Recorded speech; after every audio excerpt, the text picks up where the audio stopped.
Please give us the definition of রুহ। রুহের definition দেন। রুহ কাকে বলে, কত প্রকার, কি কি?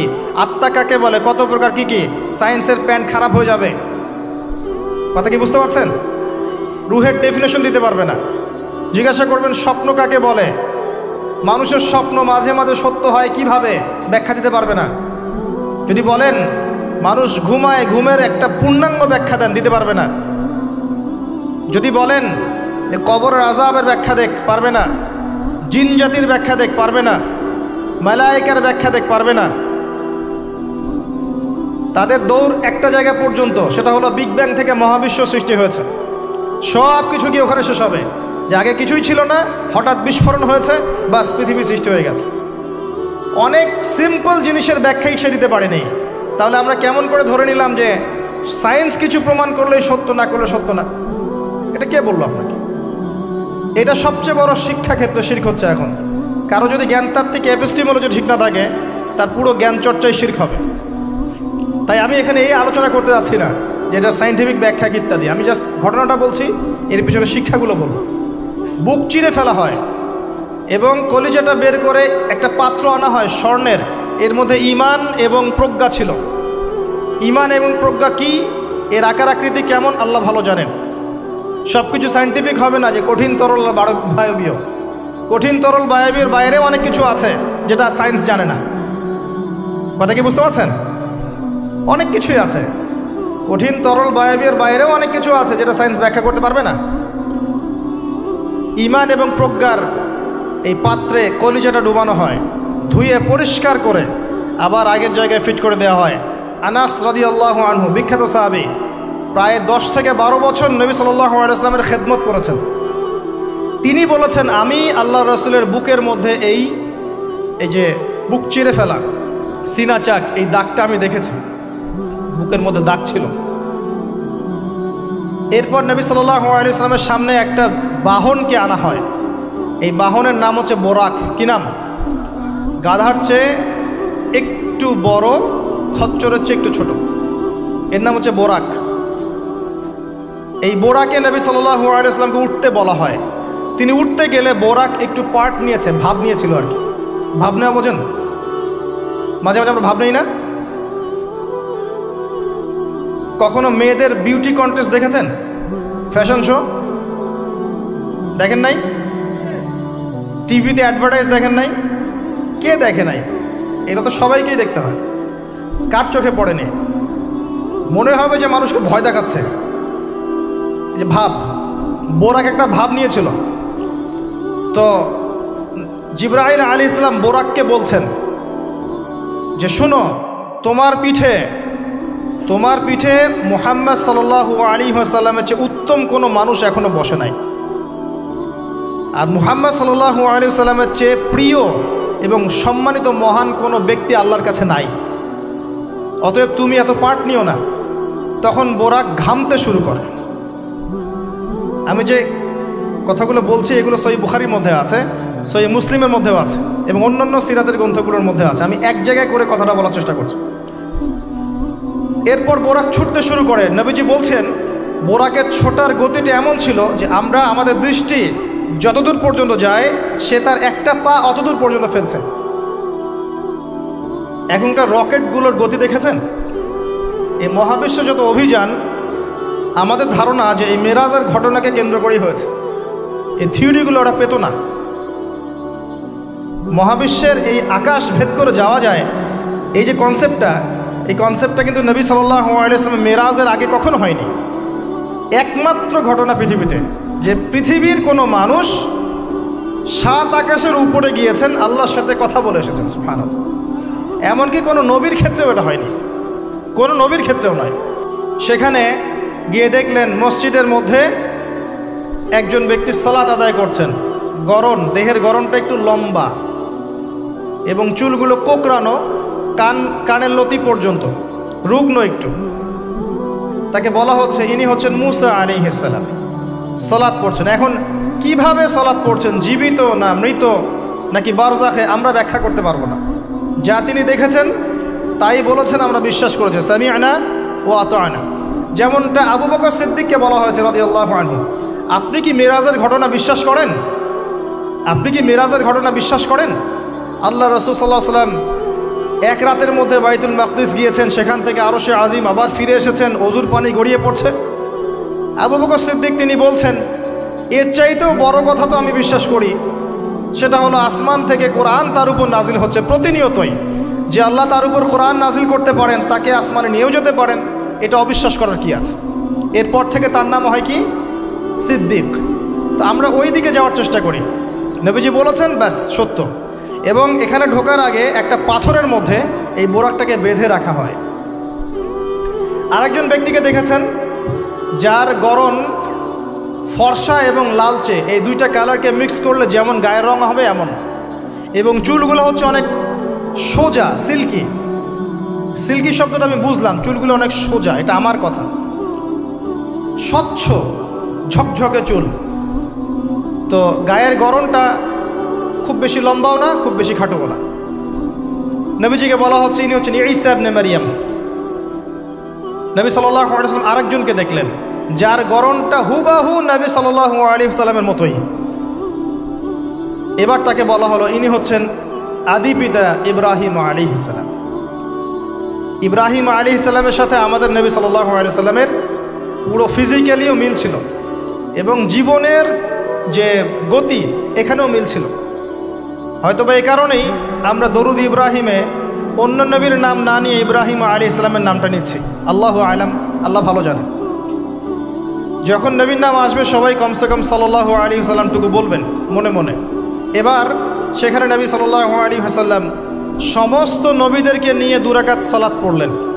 তিনি ইমামতি করলেন। নবীদের ইমাম হচ্ছেন আমাদের নবী মুহাম্মদুর রাসূলুল্লাহ সাল্লাল্লাহু আলাইহি ওয়াসাল্লাম। আল্লাহ পাক আমাদের সবাইকে তার সুন্নাহগুলো আমল করার তৌফিক দান করুন। আমাদের প্রতিটা কাজ যেন তার সুন্নাহ মতো হয়, আল্লাহ পাক সে তৌফিক এনায়েত করুন। এরপর নবী সাল্লাল্লাহু আলাইহি ওয়াসাল্লামকে নিয়ে যাওয়া হচ্ছে আকাশে। প্রথম আকাশে, আকাশের দরজা আছে। এখন নাসা যদি আবিষ্কার করতে ব্যর্থ হয়, আমাদের কিছু করার নাই, আকাশের দরজা আছে। ওরা যদি বলে জান্নাত জাহান্নামের ব্যাখ্যা কি, জান্নাত জাহান্নাম তো সায়েন্স প্রমাণ করতে পারছে না, তাহলে এগুলোর কি ব্যাখ্যা? আমরা বলবো এটা সায়েন্সের ব্যর্থতা, জান্নাত জাহান্নামের অস্তিত্বের ব্যর্থতা নয়, এটা সায়েন্সের ব্যর্থতা। আছে, খুঁজতে থাকেন, একদিন পাবেন ইনশাআল্লাহ। তবে পাওয়ার আগে যে কিয়ামত হয়ে যাবে এটা নিশ্চিত, পাওয়ার আগে কিয়ামতই হয়ে যাবে। আমরা কারেন্ট অ্যাফেয়ার্সে দেখেছিলাম কয়েকদিন আগে একটা গ্রহের সন্ধান পাওয়া গেছে। এই গ্রহটা ডায়মন্ড দিয়ে তৈরি, হীরার। এখন বিশ্ববাসী বিশ্বাস করছে হ্যাঁ হীরার গ্রহ আছে। কথা বুঝতে পারছেন? আল্লাহ পাক কোরআনে বলেছেন জান্নাতের মাটি হবে সোনার, আছে না, সোনার, মতির, জহরতের। তো যদি কখনো দেখবেন সায়েন্স বলে যে হ্যাঁ এমন একটা গ্রহ পাওয়া গেছে পৃথিবী থেকে কয়েক কোটি আলোকবর্ষ দূরে, গ্রহের নাম হচ্ছে JNAXYZ.000 অমুক, এদের নামগুলো এমন ভয়ঙ্কর হয় আর কি, তখন দেখবেন বিশ্বের মানুষ বিশ্বাস করছে। করবে না বিশ্বাস? নিশ্চিত বিশ্বাস করবে। আমাদের পুরো চিন্তাটাই এখন এমন, সায়েন্স বললে হ্যাঁ আমি হ্যাঁ, ও যদি বলে না আমি না। 20 সেকেন্ড হাত দাও, 20 সেকেন্ডই। মাস্ক না পড়লে যাবে না, ভাইরাস যাবেই না, পড়তেই হবে।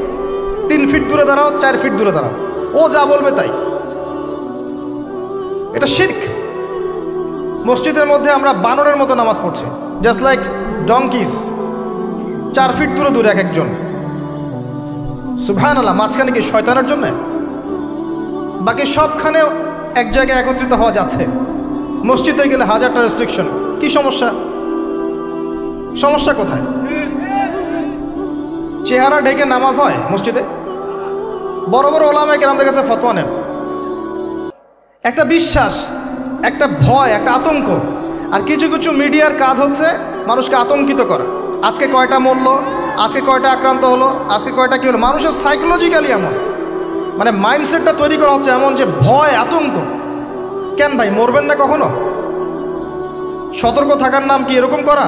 সারা বিশ্বের মানুষকে ভয় দেখিয়ে আতঙ্কিত করে ফেলা হচ্ছে। আর ওইদিকে দেখেন যাদের যুদ্ধ করার যুদ্ধ করছে, যাদের যা কিছু করার তাই করছে। সারা ওয়ার্ল্ড অ্যাফেয়ার্স কি থেমে আছে?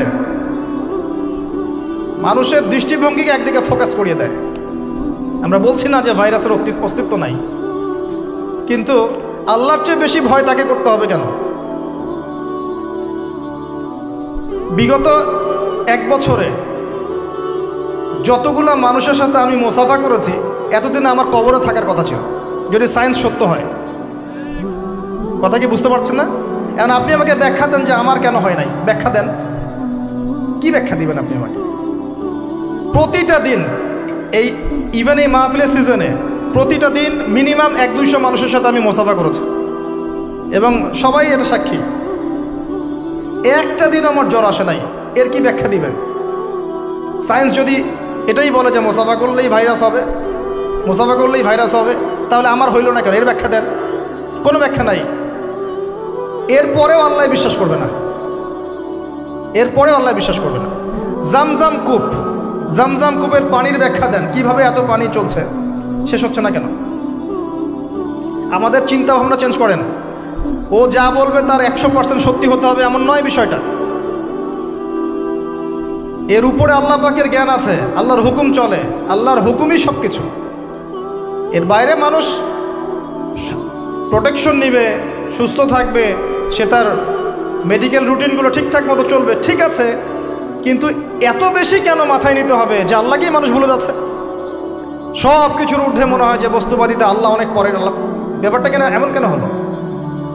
আমরা দিন দিন আমাদের সাইকোলজি এমন জায়গায় নিয়ে যাচ্ছি যে চিন্তা ক্ষেত্রে আমরা বুদ্ধিবৃত্তিকভাবে শিরক করছি। আল্লাহ পাক বোঝার তৌফিক দান করুন। আমিন। আসেন, কোন জায়গায় ছিলাম? প্রথম আকাশ, আকাশের দরজা আছে, নক করা হচ্ছে। আরেকটা কথা বলি, এই পুরো মহাবিশ্বে যতদূর পর্যন্ত আলোচনা হয়েছে এগুলো প্রথম আকাশের অন্তর্ভুক্ত, এরপরে দ্বিতীয় আকাশ। কথা কি বুঝতে পারছেন? এই সব কিছু প্রথম আকাশের মধ্যে, এত গ্যালাক্সিস, এত গ্রহ, এত নক্ষত্র সব কিছু। ওই দিক থেকে আওয়াজ আসছে যে কে আপনারা, কে? জিবরাইল আলাইহিস সালাম বলছেন আমি জিবরিল। ওই দিকের প্রহরী বলছেন আপনাকে কি পাঠানো হয়েছিল? জিবরিল আমিন বলছেন হ্যাঁ, আমাকে পাঠানো হয়েছে। আপনার সাথে কে? আপনার সাথে, আমার সাথে মুহাম্মদুর রাসূলুল্লাহ সাল্লাল্লাহু আলাইহি ওয়াসাল্লাম। দরজা খুলে দেয়া হলো, প্রবেশ করা হলো। তিনি দেখলেন একজন ব্যক্তি একবার ডানে তাকাচ্ছেন, একবার বামে তাকাচ্ছেন। ডান দিকে তাকাচ্ছেন, হাসছেন, বাম দিকে তাকাচ্ছেন, কাঁদছেন। নবী সাল্লাল্লাহু আলাইহি ওয়াসাল্লাম জিজ্ঞাসা করলেন উনি কে আর উনি এমন করছেন কেন? তাকে বলা হলো তিনি হচ্ছেন আমাদের সবার আদি পিতা আদম আলাইহিস সালাম। যখন ডান দিকে দেখছেন, ডান দিকের রূহগুলো হচ্ছে জান্নাতি রূহ, এগুলোকে দেখে তিনি হাসছেন, তার সন্তানদের মধ্যে এই মানুষগুলো জান্নাতে যাবে। যখন বাম দিকে তাকাচ্ছেন, তার সন্তানদের এই রূহ দেখে তিনি কষ্ট পাচ্ছেন, এরা জাহান্নামে যাবে। আর আমি বলে রাখি, সহিহ বুখারীতে 4 বার হাদিসে এসেছে যে আদম আলাইহিস সালামকে কিয়ামতের মাঠে আল্লাহ পাক ডেকে নিয়ে আসবেন এবং বলবেন তোমার সন্তানদের মধ্য থেকে জান্নাতি জাহান্নামী আলাদা করে দাও। আদম আলাইহিস সালাম বলবেন কতজন হে আল্লাহ? আল্লাহ বলবেন প্রতি 1000-এ 999 জনকে জাহান্নামের জন্য আলাদা করে দাও। বলেন নাউযুবিল্লাহ, ইন্না লিল্লাহ ওয়া ইন্না ইলাইহি রাজিউন। প্রত্যেক 1000-এ 999 জন মানুষ জাহান্নামে যাবে। আল্লাহ পাক আমাদেরকে হেফাজত করুন, আমিন। তবে সবচেয়ে বেশি মানুষ যারা জান্নাতে যাবে তারা এই উম্মতের মধ্যে, এটা সুখবর। সবচেয়ে বেশি মানুষ যারা জান্নাতে যাবে তারা এই উম্মতে মুহাম্মাদির মধ্যেই হবে। তারপরেও আরেকটা দুঃসংবাদ, যে এই উম্মতের মধ্যে 73টা দল হয়ে যাবে, যার মধ্যে 72 দল জাহান্নামে যাবে, একটা দল জান্নাতি। মা আলা আলাইহি ওয়া আসহাবি, আমি যার উপরে আছি, আমার সাহাবীরা যার উপরে আছেন। অতএব আমরা আমাদের আকীদা আমলগুলোকে আল্লাহ রাসূল সাল্লাল্লাহু আলাইহি ওয়াসাল্লাম এবং সাহাবীদের আকীদা আমলের সাথে মিলাই, ইনশাআল্লাহ আমরা জান্নাতে যাব। আরেকটা কথা হচ্ছে, এই উম্মতের মধ্যে যারা শিরক না করে মারা যাবে, শিরকের গুনাহ না করে মারা যাবে, হয়তো অন্য অন্য বড় গুনাহ আছে, আল্লাহ চাইলে তাদের সমস্ত গুনাহকে মাফ করে জান্নাতে দিতে পারেন। সাবধান থাকবেন শিরক থেকে। আল্লাহ পাক সবাইকে শিরক থেকে মুক্ত রাখুন, আমিন। আদম আলাইহিস সালামকে দেখে তিনি সালাম দিলেন, তিনি সালামের প্রতি উত্তর দিলেন, মারহাবা জানালেন এবং এগিয়ে চললেন। দ্বিতীয় আসমানে নবী সাল্লাল্লাহু আলাইহি ওয়াসাল্লাম সাক্ষাৎ হচ্ছে দুজন নবীর সাথে। একজন ঈসা ইবনে মারিয়াম, নাম শুনেছেন? তিনি সেই নবী যিনি কে হত্যা করবেন এবং এই পৃথিবীতে তিনি আবারও ফিরে আসবেন ইনশাআল্লাহ। ন্যাটো ওকে ঠেকাতে পারবে না, জিউসরা তাকে ঠেকাতে পারবে না, ইসলামের অন্যান্য যে বিরোধী শক্তি তারা তাকে ঠেকাতে পারবে না। তিনি পৃথিবীতে আসবেন, সিরিয়ার দামেস্কের সাদা মিনারের উপরে তিনি অবতরণ করবেন দুইজন ফেরেশতার কাঁধে ভর দিয়ে। যখন তার চুল দিয়ে টপ টপ করে পানি পড়তে থাকবে এবং এই ঘামগুলো বা পানিগুলো দেখতে মুক্তার মতো মনে হবে। হাদিস এভাবে স্পষ্ট এসেছে, হাদিস এভাবে স্পষ্ট এসেছে, টাটকা। যে কোনো আলেমকে জিজ্ঞাসা করেন আপনাকে বলে দিবেন ইনশাআল্লাহ। তার সাথে আরেকজন নবীকে দেখলেন নবী সাল্লাল্লাহু আলাইহি ওয়াসাল্লাম, তার নাম ইয়াহইয়া আলাইহিস সালাম, ঈসা ইবনে মারিয়ামের খালাতো ভাই, বা দুজনের মাঝখানে একটা সম্পর্ক আছে, আমি এই মুহূর্তে ভুলে গেছি, এরকমই কিছু একটা হবে। ইয়াহইয়া আলাইহিস সালাম সেই নবী যার নাম আল্লাহ পাক নিজে রেখেছেন, সুবহানাল্লাহ। তিনি সাইয়্যেদ ছিলেন, নেতা ছিলেন, নবী ছিলেন। একইভাবে সালাম বিনিময় হলো, নবীজি এগিয়ে চললেন সাল্লাল্লাহু আলাইহি ওয়াসাল্লাম। তৃতীয় আকাশে তিনি দেখলেন আরেকজন নবী, তাকে বলা হলো তিনি হচ্ছেন ইউসুফ আলাইহিস সালাম, যাকে পুরো পৃথিবীর অর্ধেক সৌন্দর্য দেওয়া হয়েছে। আর আপনারা জানেন সূরা ইউসুফ একটা সূরাই আছে, আর এই সূরা ইউসুফ জুলাইখার প্রেম কাহিনী নয়, বরং এই সূরা হচ্ছে ইউসুফ আলাইহিস সালামের সাথে তার পিতা ইয়াকুব আলাইহিস সালামের প্রেম কাহিনী। ভালো করে পড়ে দেখবেন। কিভাবে বললাম? ছেলের শোকে কাতর হয়ে বাবা কাঁদতে কাঁদতে অন্ধ হয়ে গেছেন। আপনার গার্লফ্রেন্ড কি আপনার জন্য অন্ধ হয়েছে? যখন ইউসুফ আলাইহিস সালাম একটা রুমাল পাঠালেন, মনে আছে, তার বাবার চোখে দেওয়ার জন্যে, দূর থেকে যোজন যোজন দূর থেকে তার পিতা বলছেন আমি ইউসুফের গন্ধ পাচ্ছি। বাবার ছেলের এমন প্রেম কাহিনী আপনি কোথাও পাবেন না। এটা সূরা ইউসুফ, পড়ে দেখেন। আর ইউসুফ আলাইহিস সালামের যে চরিত্র ছিল, তার চেহারার চেয়ে চরিত্র আরো বেশি সুন্দর ছিল। তাকে জেনার অফার করা হচ্ছে, তিনি বলছেন আল্লাহকে আমি ভয় করি।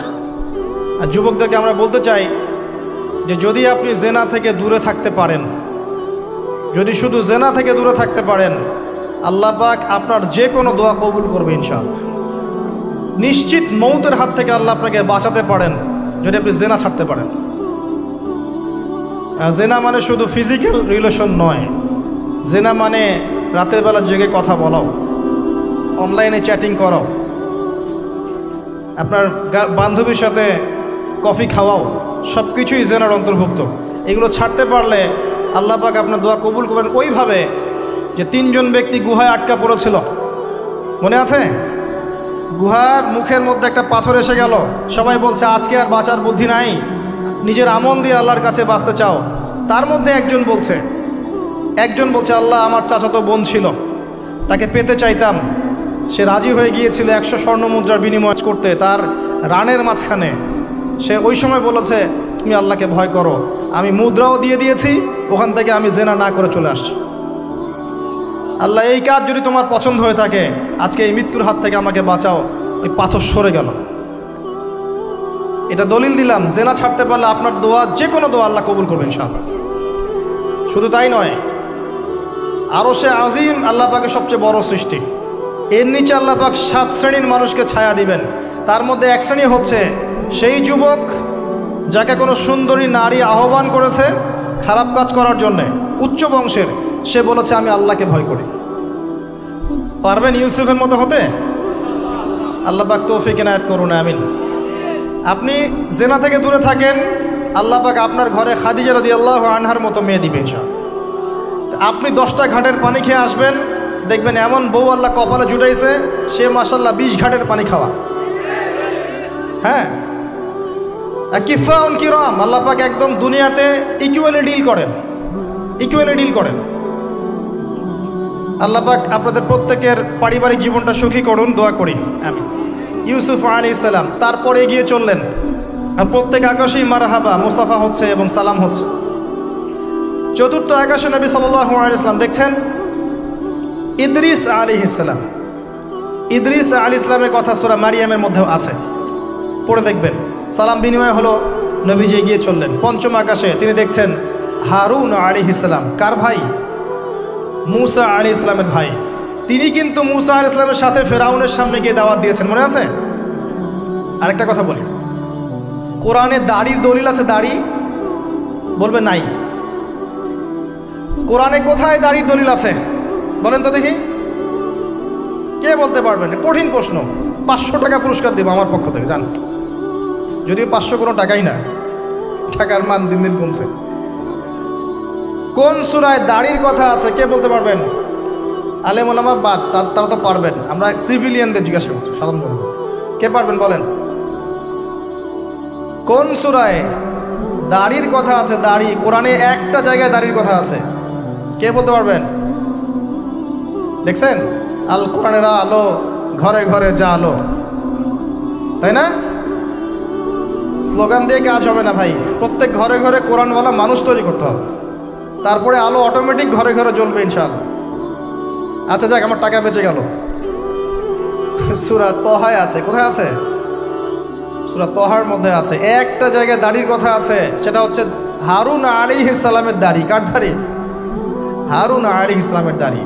মুসা আলাইহিস সালাম ফেরাউন থেকে যে দলবল নিয়ে পার হওয়ার পরে, বনু ইসরায়েলকে নিয়ে পার হওয়ার পরে আল্লাহ পাক তাকে 40 দিন ডেকেছেন তুর পাহাড়, মনে আছে?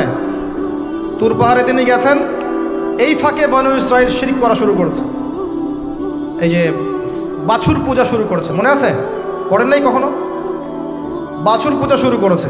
মুসা আলাইহিস সালাম তাওরাত নিয়ে আসছেন, এসে দেখছেন যে কওমের এই অবস্থা। তিনি রাগে তাওরাত ছুঁড়ে মারলেন। তিনি প্রচণ্ড ব্যক্তিত্ব সম্পন্ন মানুষ ছিলেন, গায়রতওয়ালা। রাগে তাওরাত ছুঁড়ে মারলেন এবং এসে এই যে হারুন আলাইহিস সালাম, যাকে রেখে গিয়েছিলেন যে কওমকে দেখাশোনা করবে, তার দাড়ি চিপে ধরলেন।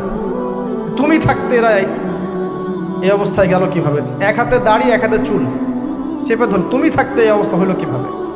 সূরা তহা পড়ে দেখেন।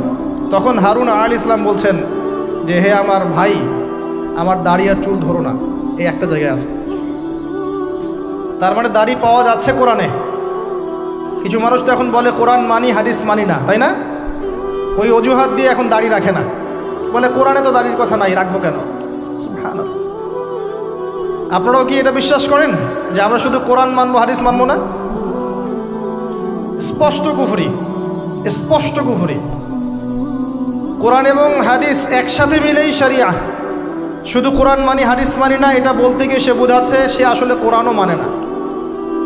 কোরআনে আল্লাহ বলেছেন ওয়ামা আতাকুমুর রাসূল ফাখুযুহ, রাসূল যা দিয়েছেন নিয়ে নাও। ওয়ামা নাহাকুম আনহু ফানতাহু, যা থেকে নিষেধ করেছেন দূরে থাকো। তাহলে সুন্নাহ না মানলে আপনি কিভাবে কোরআন মানবেন? কথা কি বুঝতে পারছেন? আসেন, হারুন আলাইহিস সালাম সালাম বিনিময় হলো, চললেন। তারপরে ষষ্ঠ আসমানে গিয়ে দেখলেন মুসা আলাইহিস সালাম, সেই যে ব্যক্তি। সালাম বিনিময় হলো, চলে যাচ্ছেন, আর মুসা আলাইহিস সালাম কাঁদছেন, কান্না করছেন। জিজ্ঞাসা করা হলো কেন কান্না করছেন?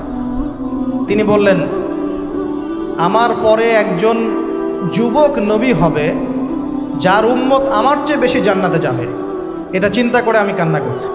তিনি হচ্ছেন মুহাম্মদুর রাসূলুল্লাহ সাল্লাল্লাহু আলাইহি ওয়াসাল্লাম। তারপরে গিয়ে চললেন সপ্তম আসমান। সেখানে সপ্তম আসমান মানে 7 নম্বর মহাবিশ্ব। সেখানে গিয়ে দেখলেন যে বাইতুল মামুর নামে একটা জায়গা আছে, ঠিক কাবা ঘরের একদম এক্স্যাক্টলি উপরে, একদম সোজা উপরে বাইতুল মামুর নামে একটা জায়গা আছে।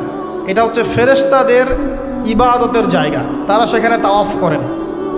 প্রতিদিন 70,000 ফেরেশতা, প্রতি মুহূর্তে 70,000 ফেরেশতা এখানে তাওয়াফ করে। এবং যার একবার তাওয়াফের সুযোগ হয়েছে সে আর কখনো সুযোগ পাবে না, শেষ। আল্লাহ পাকের ফেরেশতাদের সংখ্যা চিন্তা করেন তাহলে। সেখানকার দেয়ালে হেলান দিয়ে আছেন ইব্রাহিম আলাইহিস সালাম, তার চেহারা একদম মুহাম্মদ সাল্লাল্লাহু আলাইহি ওয়াসাল্লামের মতো। এবং অনেক ছোট ছোট বাচ্চা তার সামনে খেলা করছে। ওই যে বাচ্চা কোরবানির কথা মনে আছে? যেসব মুমিন মুসলিমদের ছোট ছোট বাচ্চা কাচ্চারা নাবালক অবস্থায় মারা যায় না, তাদের আত্মাগুলো সেখানে চলে যায়, তারা সেখানে খেলা করতে থাকে। যারা পিতা পায়নি, যখন পিতার কথা মনে হয় খেলতে খেলতে, তখন তারা ইব্রাহিম আলাইহিস সালামের কাছে দৌড় দেয়। মায়ের কথা মনে হলে তার স্ত্রীর কাছে দৌড় দেয়।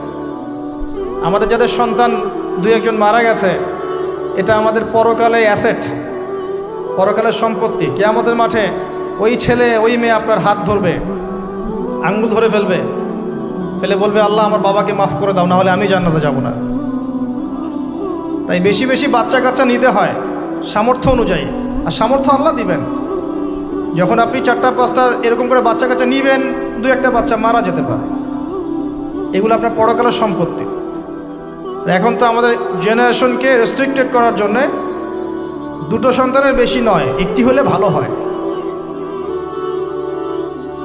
সুবহানাল্লাহ। মুসলিমদেরকে চতুর্দিক থেকে চাপে ফেলা, চতুর্দিক থেকে গলা চিপে ধরা।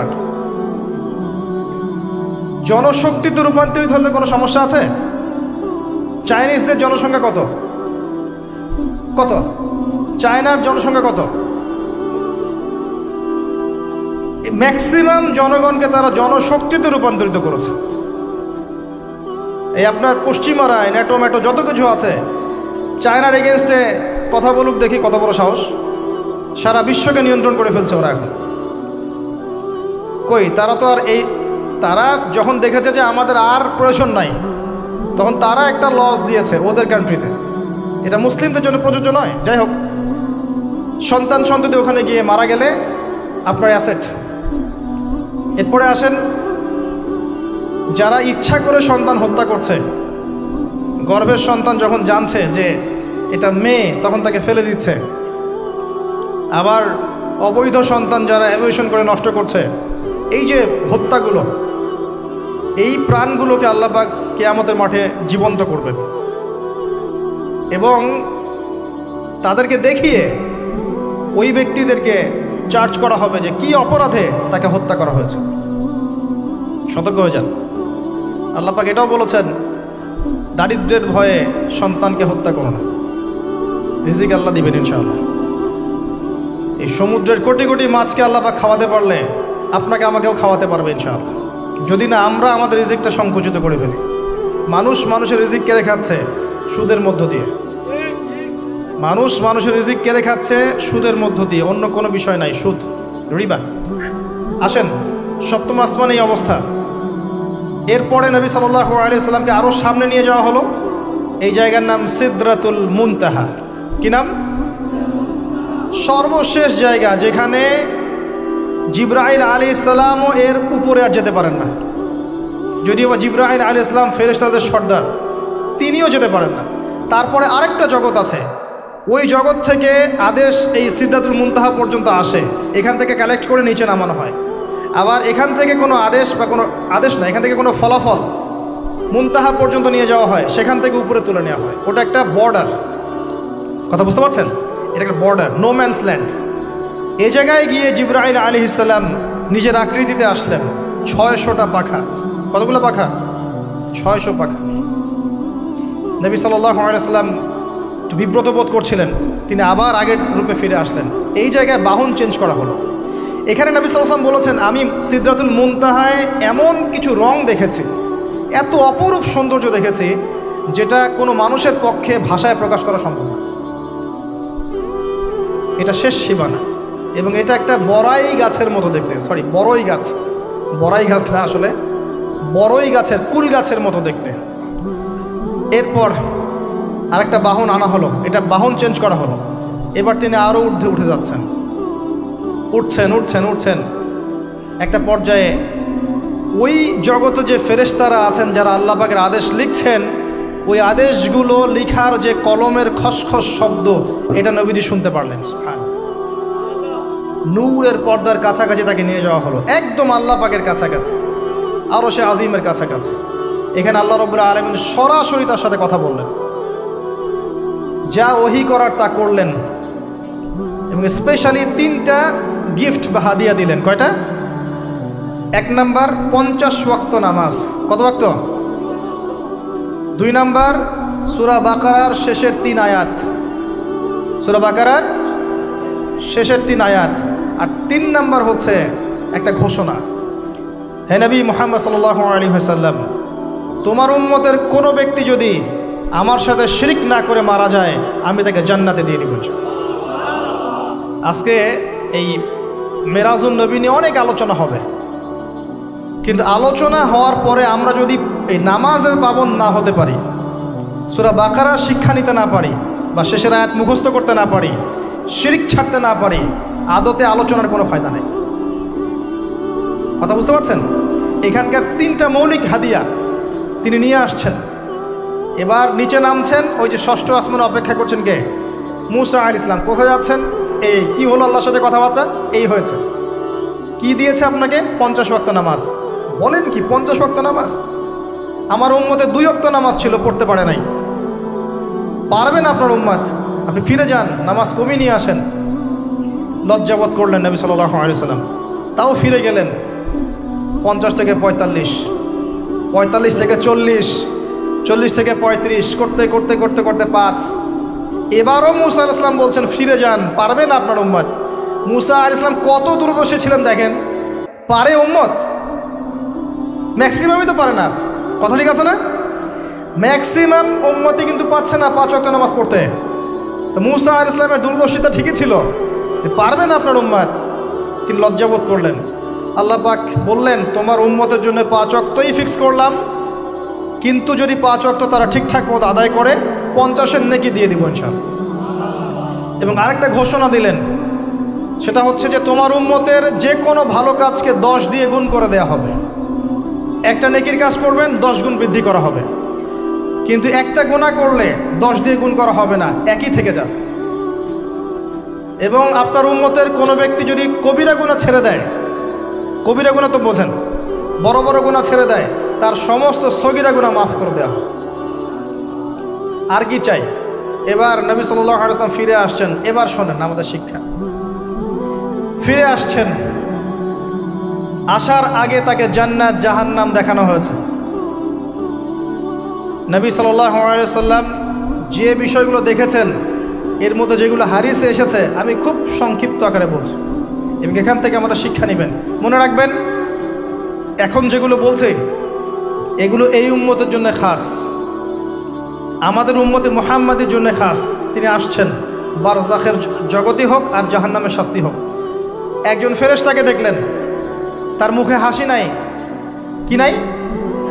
জিবরাইল আলাইহিস সালামের সাথে কথোপকথন হচ্ছে, তিনি নবীজিকে সালাম দিলেন, সালামের উত্তর দেওয়া হলো, কিন্তু মুখে হাসি নাই। বাকি সবাই তার সাথে হাসি মুখে সাক্ষাৎ করেছেন, এই ফেরেশতা বাদ দিয়ে। তিনি জিজ্ঞাসা করছেন, জিবরিল আলাইহিস সালাম, তার মুখে হাসি নাই কেন? তাকে বলা হলো, এই ফেরেশতার নাম হচ্ছে মালিক। কি নাম? সূরা যুখরুফের মধ্যে আছে, তার নাম হচ্ছে মালিক। আল্লাহ পাক তাকে জাহান্নামের প্রহরী বানিয়েছেন, জাহান্নামের চিফ অফ কমান্ড মালিক। যখন থেকে আল্লাহ পাক তাকে এই দায়িত্ব দিয়েছেন, তার মুখের হাসি উঠে গেছে। আল্লাহর কাছে পারমিশন চাওয়া হচ্ছে, জাহান্নাম দেখতে চাই। আল্লাহ পাক দেখার পারমিশন দিলেন।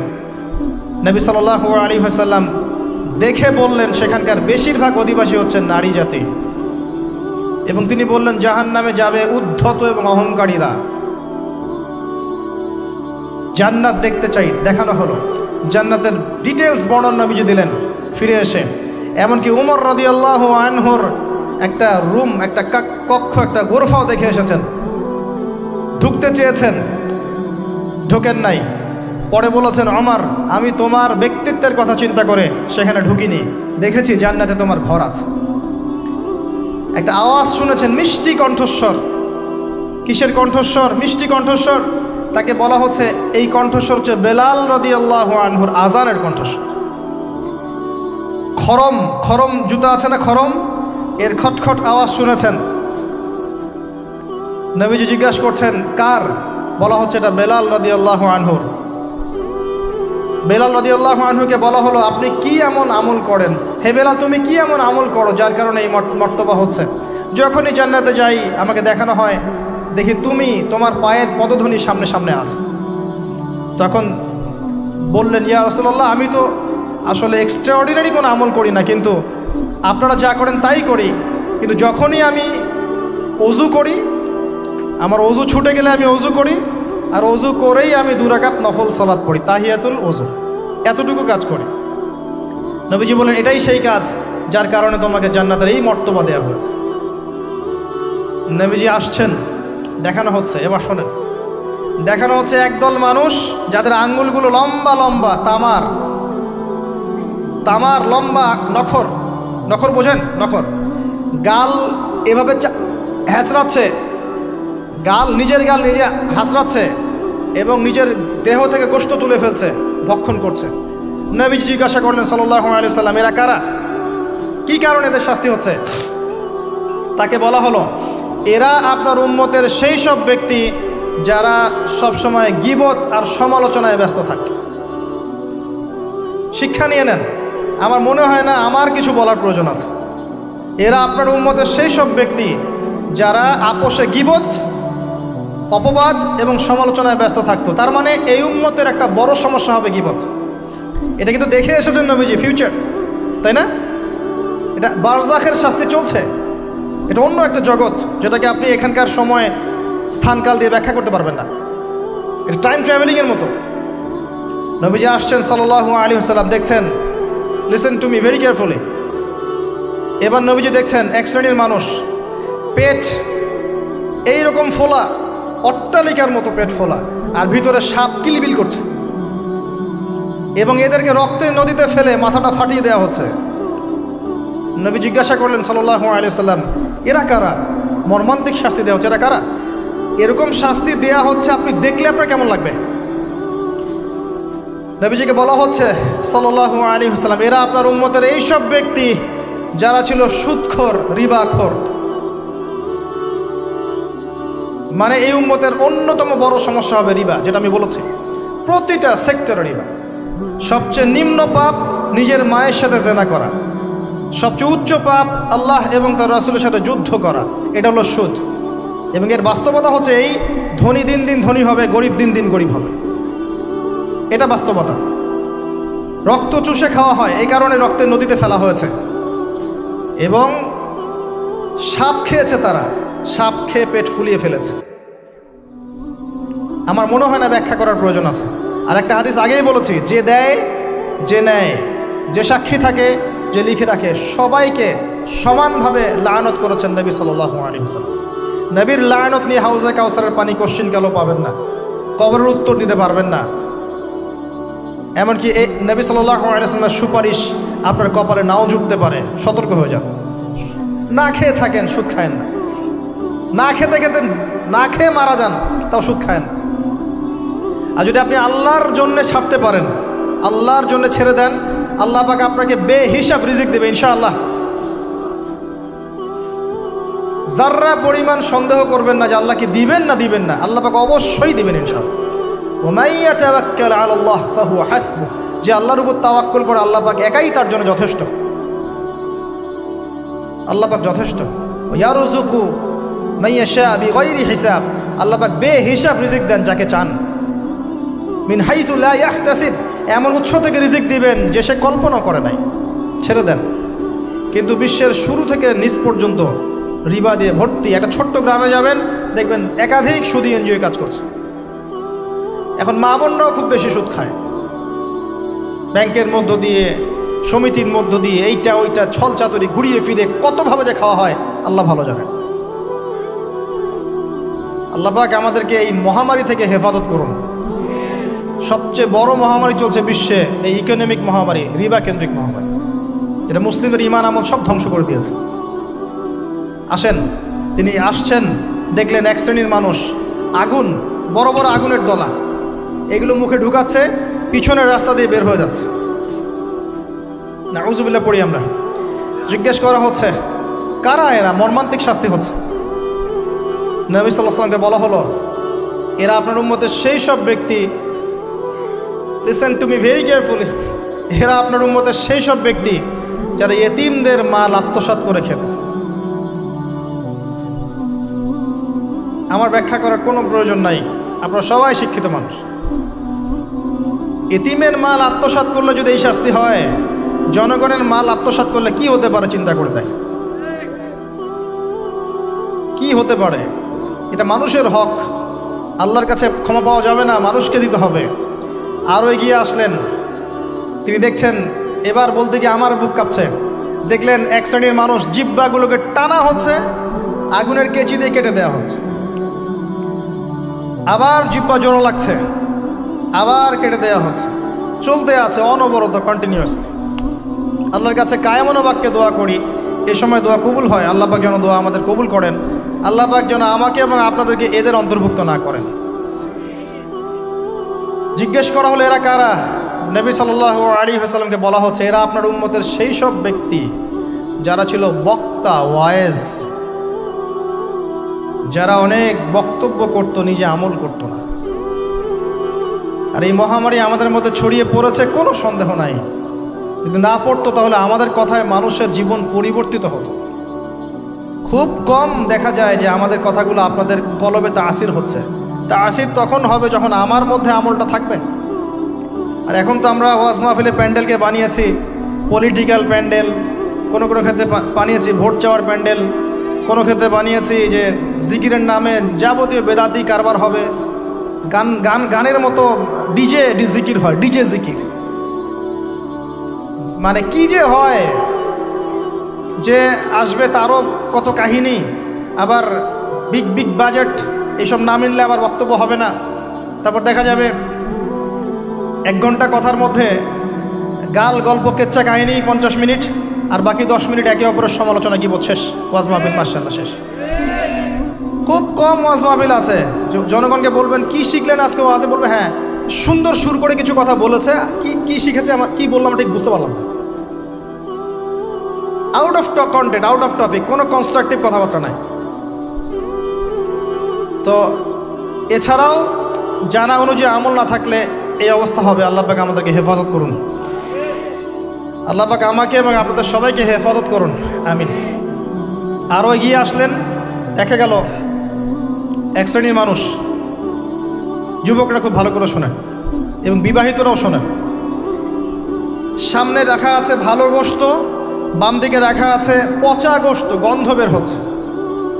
তারা এই পচা গোশত তুলে তুলে খাচ্ছে, গোগ্রাসে খাচ্ছে, ভালো গোশতের দিকে ভ্রুক্ষেপও করছে না। অবাক হয়ে নবী সাল্লাল্লাহু আলাইহি ওয়াসাল্লাম জিজ্ঞাসা করছেন এরা কারা? তাকে বলা হচ্ছে এরা আপনার উম্মতের সেই সব ব্যক্তি যাদের ঘরে পবিত্র স্বামী ছিল, বাইরে অন্য পরপুরুষের সাথে প্রেম করেছে, যাদের ঘরে পবিত্র স্ত্রী ছিল, বাইরে পরকিয়া করেছে। আর এখন যত মিডিয়া আছে দেখবেন, সিরিয়াল, মুভি, জাবি জাবি, এরা পরকিয়া শিখায়,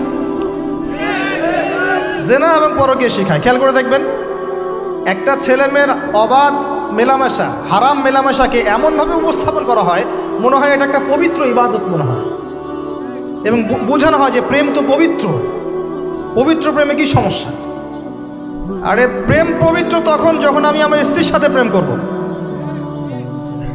আর দেখবেন যতগুলো এই যে মুভিজ, আপনার সিনেমাস, ফিল্মস, গান, নাটক, এগুলোর মূল থিম কিন্তু হারাম প্রেম। অল্প কিছু আউট অফ অন্য অন্য থিমের মধ্যে আছে।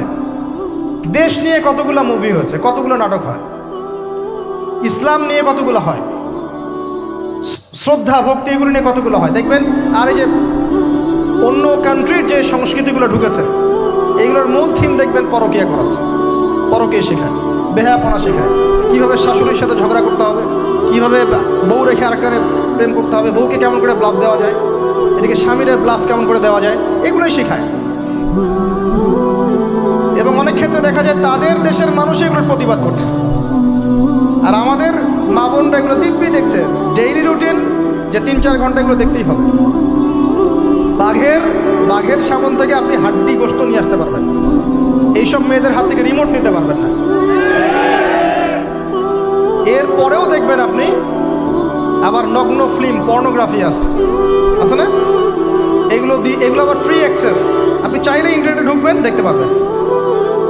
এটা কিন্তু আমরা রাষ্ট্রীয়ভাবে বন্ধ করতে পারতাম যে আমার দেশে কোনো পর্ন সাইট চলবে না, কোনো পর্ন সাইট চলবে না। পর্নোগ্রাফি একমাত্র কারণ, সমস্ত কারণের সবচেয়ে বড় কারণ, বাকি কারণগুলো আছে, সবচেয়ে বড় কারণ, এর কারণে ধর্ষণ বাড়বে। যত বেশি পর্নোগ্রাফির প্রচলন ঘটবে তত বেশি ধর্ষণ বাড়বে, কারণ পর্ন দেখতে দেখতে মানুষের ভিতরটাকে পশু বানিয়ে ফেলা হয়, এবং এই পশু সুযোগ পেলেই একটা মেয়েকে ধর্ষণ করবে। হ্যাঁ, এর ভিতর থেকে বাইরে মনে হচ্ছে কোটটাই স্যুট পরে আছি, জুব্বা টুব্বা পরে আছি, ভিতরটা পশু বানিয়ে ফেলা হয়। এবং দেখবেন ফাঁক পেলে মেয়েকে ধর্ষণ করবে, ফাঁক পেলে বাচ্চাকে ধর্ষণ করবে, প্রাইভেট পড়াতে গিয়ে ছাত্রীকে ধর্ষণ করবে, চাকরির ক্ষেত্রে মেয়েকে ধর্ষণ করবে। দেখবেন এই কাজগুলো হবে, সুযোগ পেলেই ধর্ষণ করবে, কারণ ইন্টারনালি সে বিস্ট হয়ে গেছে, জানোয়ার। কীভাবে হয়েছে? ওই পর্ন দেখতে দেখতে। যারা এটাতে এডিক্টেড, তখন মনে হয় যে জগৎটা মনে হয় এমনই, একটা মেয়ের দিকে সে আর শ্রদ্ধা, সম্মান, ভালোবাসার দৃষ্টিতে দেখতে পারবে না। মেয়ের দিকে তাকালেই মনে হবে গোষ্ঠের টুকরা, খালি ভক্ষণ করতে হবে। হ্যাঁ, মাইন্ডসেটটা চেঞ্জ করে দিবে আপনার। মানে আমি আপনাকে বলি, পবিত্র ভালোবাসাটাকে যৌনতা দিয়ে ট্রান্সফার করা হয়েছে এই বিশ্বে। ভালোবাসা একটা ডিভাইন জিনিস, আল্লাহর পক্ষ থেকে আসে, ডিভাইন একটা জিনিস, অলৌকিক। মানে যখনই আপনি দেখবেন কাবিন হবে এবং আপনি কালিমা পড়ানো হচ্ছে, আপনি বলছেন কবুল, ইমিডিয়েটলি আপনি ফিল করবেন অপরিচিত একটা মেয়ে, আপনি যাকে দেখেন নাই, বাবা মা বিয়ে ঠিক করেছে, আল্লাহর পক্ষ থেকে ডিভাইন একটা ভালোবাসা চলে আসবে, মায়া, একটা মহব্বত, রহমত। এটা তারা ফিল করতে পারবে যারা পর্ন এডিক্টেড নয়। যারা পর্ন এডিক্টেড, দেখবেন ওই স্ত্রীকে তার ভালো লাগবে না, তার মনে হবে এর চেয়ে ওই মেয়েটা সুন্দর, তার চেয়ে ওই মেয়েটা সুন্দর, তার চেয়ে ওই মেয়েটা সুন্দর, কারণ তার মাথাটা এরকম বিক্ষিপ্ত, পাশবিক। এবং ম্যারিড লাইফেও সে দেখবেন স্ত্রীকে স্যাটিসফাই করতে পারবে না, নিজের উপর জুলুম করতে করতে নিজের সব যৌন ক্ষমতাও নষ্ট করে ফেলবে। আর একাধিক বিয়ে তো অনেক দূরের কথা, একটাই তার কাছে অনেক ভারী মনে হবে।